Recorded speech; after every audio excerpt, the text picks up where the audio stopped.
शून्य से ईश्वर स्तर तक। अध्याय 3179। नमस्कार, आप कहानी में खो जाएं उससे पहले चैनल को सब्सक्राइब करें और नोटिफिकेशन ऑन करें। धन्यवाद। बूम! शून्य में तलवार की रोशनी और बिजली के टकराते ही बड़ी गर्जना हुई। एक पल में सभी को ऐसा महसूस हुआ मानो स्वर्ग और पृथ्वी ढहने वाले थे। हालांकि सभी ने राहत की सांस ली। ऐसा प्रतीत होता था कि शून्य में कोई शक्ति थी जिसने युद्ध के परिणाम को अपने में समाहित कर लिया था और उसे विनाश करने से रोक दिया था। अन्यथा वे इस विपत्ति से बच नहीं पाएंगे। सम्राटों के बीच लड़ाई आसानी से एक दुनिया को नष्ट कर सकती है। इसका डटकर मुकाबला करने की तो बात ही दूर, भले ही वे इसके परिणाम में बह जाएं, फिर भी वे मर जाएंगे। ये कितना क्रूर था। उनके लिए इस दुनिया में बहुत सारे अस्तित्व थे जिन्हें वे अपमानित नहीं कर सकते थे। इस दृश्य ने सभी को ऐसा महसूस कराया जैसे दुनिया का अंत केवल एक सेकंड के लिए हुआ हो। बस एक सेकंड में तलवार की रोशनी मक्खन को काटने वाले गर्म चाकू की तरह थी। तलवार की रोशनी ने अपनी गति नहीं खोई और सीधे आकृति को काट दिया। पुछी, ताजा खून बाहर निकला और सभी दिशाओं में बिखर गया। उस आकृति ने एक दयनीय चीख निकाली और शून्य से गिर पड़ी। इस क्षण में भीड़ ने अंततः आकृति का असली शरीर देखा। ये स्केल कवच पहने हुए एक मध्यम आयु वर्ग का व्यक्ति था। वह लंबा और मजबूत था और उसकी छाती में एक बड़ा खूनी छेद था। ये बेहद भयावह लग रहा था। उसने बस अपना सीना ढांक लिया और चिल्लाता रहा। साथ ही वह अपनी युद्ध शक्ति भी चलाता रहा। उनके शरीर पर लगे घाव भी आश्चर्यजनक गति से ठीक हो रहे थे। हालांकि तलवार के इस हमले से वह गंभीर रूप से घायल हो गए थे। ये है आसमान हिलाने वाला गड़गड़ाहट सम्राट, मानव सम्राट ने चिल्लाकर कहा। ऐसा इसलिए क्योंकि वह आए हुए व्यक्ति को पहले ही पहचान चुका था। वज्र सम्राट। ये जिवेन ने उस व्यक्ति पर नजर डाली और उसके दिमाग में थंडर सम्राट के बारे में बहुत सारी जानकारी सामने आई। ये पता चला कि स्काई शेकिंग थंडर सम्राट लाइटनिंग लेक क्षेत्र में एक अद्वितीय विशेषज्ञ था। हालांकि लाइटनिंग लेक क्षेत्र में कोई बड़ी जनजाति नहीं थी, लेकिन इसका मतलब यह नहीं था कि वहां कोई विशेषज्ञ नहीं थे। स्काई शेकिंग थंडर सम्राट को पूरे लाइटनिंग लेक क्षेत्र में नंबर 1 विशेषज्ञ के रूप में जाना जाता था। उसने लाइटनिंग लेक क्षेत्र के अंतहीन क्षेत्र पर शासन किया और वह बेहद शक्तिशाली था। उनकी प्रसिद्धि दुनिया भर में फैल गई। मानव प्रांत में भी स्काई शेकिंग थंडर सम्राट की प्रतिष्ठा अभी भी बहुत शानदार थी। ऐसा कहा गया था कि जब सुई संप्रभु अभी भी सिंहासन पर थे, लेईजे की भूमि ने मानव राज्य पर आक्रमण करने का प्रयास किया था, लेकिन वे सुई संप्रभु से हार गए थे। उसके बाद लेईजे ने एक शपथ पर हस्ताक्षर किए कि लेईजे की भूमि में नस्लें कभी भी मानव राज्य पर आक्रमण नहीं करेगी। किसी को ये जानना होगा कि फॉर्चून गॉड राजवंश में कृषक लापरवाही से शपथ नहीं ले सकते थे, क्योंकि हर चीज की निगरानी स्वर्गीय दाव द्वारा की जाती थी। अगर वे कसम नहीं खाते तो ठीक था, लेकिन एक बार कसम खाने के बाद वे स्वर्गीय दाव के साथ एक टेलीपैथिक लिंक बना लेंगे। यदि वे अपने वचन से मुकर गए, भले ही नश्वर प्रांत उनके साथ कुछ नहीं कर सका, स्वर्गीय क्रोध उन पर उतरेगा। इसीलिए ये कृषक शपथों को बहुत महत्व देते थे। एक बार शपथ लेने के बाद वे शायद ही कभी इसके खिलाफ जाते थे। ऐसा करने की कीमत बहुत अधिक थी। इन सभी वर्षों में, हालांकि मानव जाति गिरावट के कगार पर थी, सुई संप्रभु के साथ गठबंधन के कारण लेईजे की भूमि पर आक्रमण नहीं हुआ। यह आसमान हिला देने वाला गड़गड़ाहट सम्राट है। कई लोग हैरान रह गए। उन्होंने कभी नहीं सोचा था कि आसमान हिलाने वाला थंडर सम्राट इतना प्रसिद्ध अस्तित्व होगा। भले ही वे एक बड़े प्रांत से अलग हो गए थे, फिर भी उन्होंने आसमान हिला देने वाले गड़गड़ाहट सम्राट के बारे में सुना था। सौभाग्य से शहर के द्वार के कारण लेईजे की भूमि के विशेषज्ञ चाहे कितने भी मजबूत क्यों न हो, उन्होंने दोबारा आक्रमण करने की हिम्मत नहीं की। क्या ऐसा हो सकता है कि लेईजे की भूमि अपने शब्दों से पीछे हटना चाहती हो? हे स्वर्ग, हमें क्या करना चाहिए? ये जिवेन ने अपनी भौहें हल्की सी सिकोड़ ली। वह पहले ही कई मानव विशेषज्ञों की बातें सुन चुका था। वह मदद नहीं कर सका लेकिन भौहें चढ़ाने लगा। क्या ऐसा हो सकता है कि मानव जाति का इस हद तक पतन हो गया हो?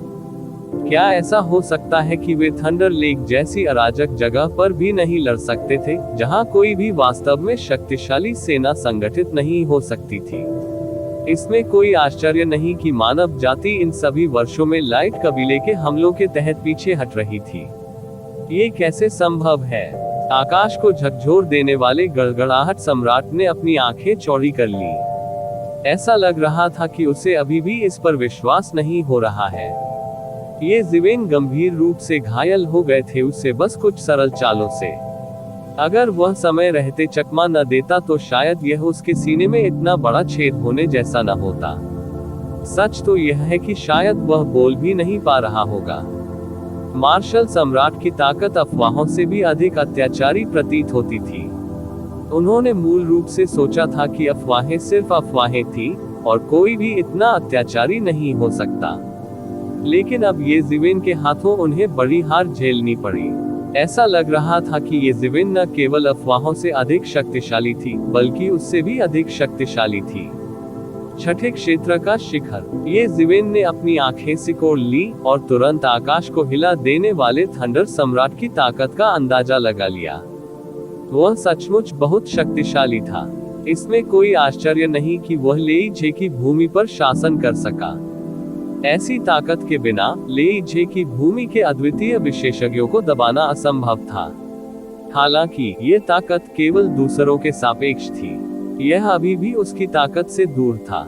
ये जीवेन ने केवल एक साधारण चाल से उसे एक गतिरोध में डाल दिया था। ये जीवेन की मौजूदा ताकत थी। मार्शल सम्राट, हमें क्या करना चाहिए? लेई झे की भूमि भी कमजोरी दिखाने को तैयार नहीं है और एक कदम उठाने के लिए तैयार है। मानव संप्रभु ने अंततः अपने दिल में सदमे को दबा दिया। ये जीवेन ने आसमान हिलाने वाले थंडर सम्राट को इतनी आसानी से घायल कर दिया था। इस बात से न सिर्फ मानव जाति विशेषज्ञ बल्कि वह भी पूरी तरह हैरान रह गए। ये कैसी ताकत थी? इसमें कोई आश्चर्य नहीं कि उसने ये कहने का साहस किया कि वह एक ही झटके में लेई झे की भूमि की सभी प्रमुख सेनाओं पर कब्जा कर सकता है। वह सचमुच काफी सक्षम था। इसमें डरने की क्या बात है? हमारे पिछले समझौते के अनुसार हम उन सभी को एक झटके में पकड़ सकते हैं। यदि वे एकजुट नहीं होते हैं तो मैं कोई बहाना नहीं ढूंढ पाऊंगा। अब जब मुझे एक मिल गया है, क्षमा करें, वे सचमुच मर चुके हैं। ये जीवेन थोड़ा मुस्कुराया और फिर उसने आसमान हिलाने वाले थंडर सम्राट की ओर देखा और कहा, आप आकाश हिलाने वाले गड़गड़ाहट सम्राट हैं? ये जीवेन ने पूछा। हाँ, मैं आकाश हिला देने वाला वज्र सम्राट हूँ और आप मार्शल सम्राट हैं।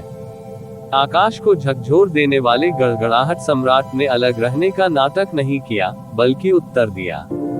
वह जानता था कि यह समय अलग थलग रहने का दिखावा करने का नहीं है। इसके विपरीत उसे ठीक होने के लिए अपने लिए समय निकालने की जरूरत थी। एवेसी तलवार की तलवार बहुत अधिक शक्तिशाली थी। यहाँ तक कि छठे क्षेत्र के शिखर की खेती पूरी तरह से ठीक होने के बाद भी एवेसी तलवार की तलवार को बाहर निकालने में उसे अभी भी कुछ समय लगेगा। इससे वह ये जीवेन से और भी अधिक भयभीत हो गया। ये जीवेन आसमान हिलाने वाले थंडर सम्राट की योजना को कैसे नहीं देख सकते थे?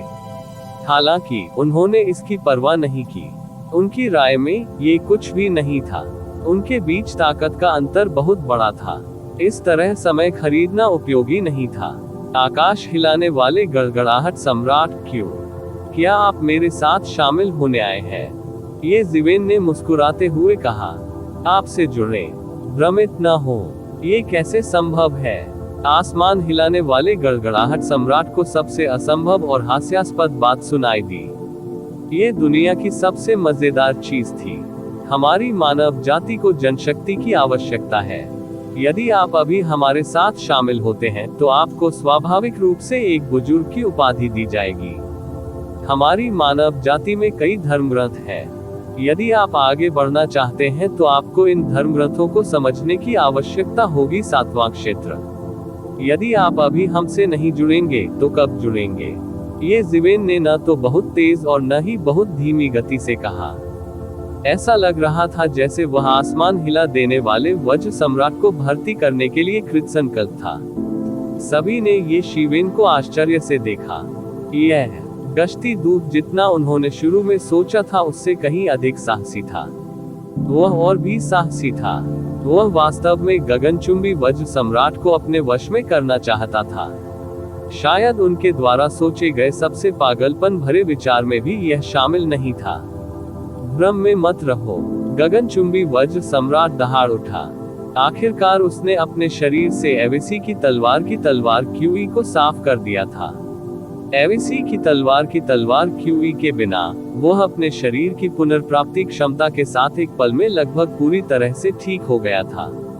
अपने चरम पर पहुंचने के बाद स्वाभाविक रूप से उनका आत्मविश्वास पहले जैसा नहीं रहा। उनका इरादा कुछ अनावश्यक शब्द कहने का भी नहीं था। जिद्दी, चूंकि तुम इच्छुक नहीं हो तो मैं तुम्हें तब तक मारता रहूंगा जब तक तुम तैयार नहीं हो जाते। बौद्धों के पास अभिभावक ड्रैगन है। हमारी मानव जाति को भी संरक्षक दिव्य जानवर की आवश्यकता है। यदि आप बुजुर्ग बनने के इच्छुक नहीं हैं, तो अभिभावक बने दिव्य जानवर। ये जिवेन ने कहा और अपना शीर्षक नीचे कर दिया। भले ही अभिभावक का पद कितना भी ऊंचा क्यों न हो, दिव्य जानवर था। इसकी तुलना ये जिवेन द्वारा दिए गए बुजुर्ग के पद से नहीं की जा सकती थी। ये जिवेन ने पहले ही आसमान हिला देने वाले थंडर सम्राट का असली रूप देख लिया था। वो एक गगनचुंबी गड़गड़ाहट वाला जानवर था। उसे पता ही नहीं चला कि उसे कब दाव की प्राप्ति हुई थी। उसकी शक्ति अत्यंत अत्याचारी एवं भयानक थी। ये जिवेन के बिना वास्तव में पूरे मानव प्रांत में कोई भी नहीं था जो उसके साथ कुछ कर सके। ये बहुत संभव था कि उन्हें सुई संप्रभु द्वारा छोड़े गए साधनों और संसाधनों का उपयोग करना होगा। तुम्हारी हिम्मत कैसे हुई? आकाश को झकझोर देने वाला वज्र सम्राट हैरान और क्रोधित था। ये जिवेन के शब्दों ने स्पष्ट रूप से उसे गंभीरता से नहीं लिया। वह वास्तव में उसे एक संरक्षक दिव्य जानवर के रूप में लेना चाहता था। ये सीधे तौर पर उनके चेहरे पर तमाचा था। वह इसे कैसे सहन कर सकता था? एक पल में अनगिनत बिजली के बोल्ट उसके चारों ओर दिखाई दिए। अभी तो वह लापरवाह था। अब जब वह पूरी तरह से केंद्रित था तो उसके लिए ये जिवेन की चाल में फंसना असंभव था। बिजली की शक्ति ने पूरे मार्शल थियार्च स्वर्ग को कवर कर लिया, मानो वह पूरी दुनिया पर कब्जा करना चाहती हो। गगनचुंबी गर्जना सम्राट के हाथ में एक लंबा भाला प्रकट हुआ था। दूर से देखने पर यह लंबा भाला बिजली की शक्ति से संघनित होता हुआ प्रतीत होता था। ये बेहद भयानक था। इसमें 10,000 साल की बिजली शामिल थी। यह अज्ञात था कि इसे कितने समय से संयमित किया गया था, जैसे कि इसने दुनिया का भाग्य जब्त कर लिया हो। भाला ये जिवेन की ओर चुभा। बिजली की अनंत शक्ति के साथ यह एक भयानक तूफान में बदल गया जो सभी दिशाओं में फैल गया। रेन हुआंग और फेगेशी दोनों ने अपनी शक्ति को चरम तक पहुंचाया और तभी वे बिजली की शक्ति को दूर करने में कामयाब रहे।